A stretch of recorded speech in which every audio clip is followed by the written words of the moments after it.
ফিলিস্তিনিদের মাথা গোঁজার শেষ ঠাঁইটুকুও বুলডোজার দিয়ে গুঁড়িয়ে দিচ্ছে ইসরায়েলি বাহিনী। কোনো প্রকার পূর্ব নোটিশ ছাড়াই নির্মমভাবে ভেঙে ফেলা হচ্ছে এক একটি বাড়ি। আর এই নির্মম দৃশ্য দাঁড়িয়ে দাঁড়িয়ে দেখা ছাড়া যেন আর কোনো উপায় নেই এই অসহায় ফিলিস্তিনিদের কাছে। ফিলিস্তিনের কালান্দিয়া গ্রাম, সেই গ্রামে অবস্থিত 15 সদস্যের দুটি পরিবারের একটি দোতলা বাড়ি বুলডোজার দিয়ে গুঁড়িয়ে দিয়েছে ইসরায়েলি বাহিনী। বাড়ি থেকে সদস্যদের বের করে বাড়িটি গুঁড়িয়ে দেওয়া হয়। এর ঠিক আগে সামরিক যান দিয়ে ঘিরে ফেলা হয় বাড়িটি। এরপর কোনো প্রকার মায়া দয়া ছাড়াই ভেঙে ফেলা হয় বাড়িটি। ক্ষতিগ্রস্ত পরিবারের এক আত্মীয় মোহাম্মদ হামদিয়া দিনটিকে গ্রামের জন্য অত্যন্ত দুঃখজনক ও মর্মান্তিক বলে বর্ণনা করেন। তিনি অভিযোগ করেন, ইসরায়েলি রাজনৈতিক নেতৃত্ব মানুষকে নিজ ভিটেমাটি থেকে উচ্ছেদের চক্রান্ত করছে। তবে গ্রামবাসী কোনো অবস্থাতেই তাদের জন্মভূমি ছেড়ে যাবে না।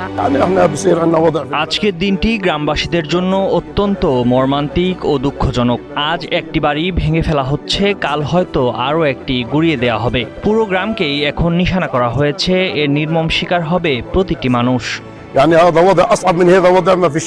ফিলিস্তিনি গণমাধ্যমের তথ্য মতে অবৈধ নির্মাণের অজুহাতে 250 বর্গমিটারের বাড়িটি ভেঙে দেয় ইসরায়েলি কর্তৃপক্ষ।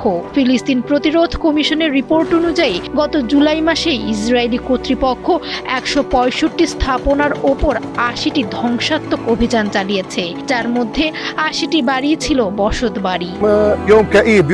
আমাদের গ্রামটি সবসময়ই শত্রুর লক্ষ্যবস্তু। পূর্বে, পশ্চিমে, উত্তরে, কেন্দ্রে, এমনকি সীমানার প্রান্ত ঘেঁষেও আশপাশের গ্রামগুলোর চেয়ে এই গ্রামটির ওপর আঘাত বেশি আসছে। আল্লাহ মানুষকে সাহায্য করুন। এই পরিস্থিতির চেয়ে বেদনাদায়ক আর কিছুই হতে পারে না। এদিকে এই ঘটনাকে কেন্দ্র করে এখনো কিছু জানায়নি ইসরায়েল কর্তৃপক্ষ। তবে তারা সাধারণত ফিলিস্তিনে অনুমোদনহীন ভবন ধ্বংসের দাবি করে থাকে।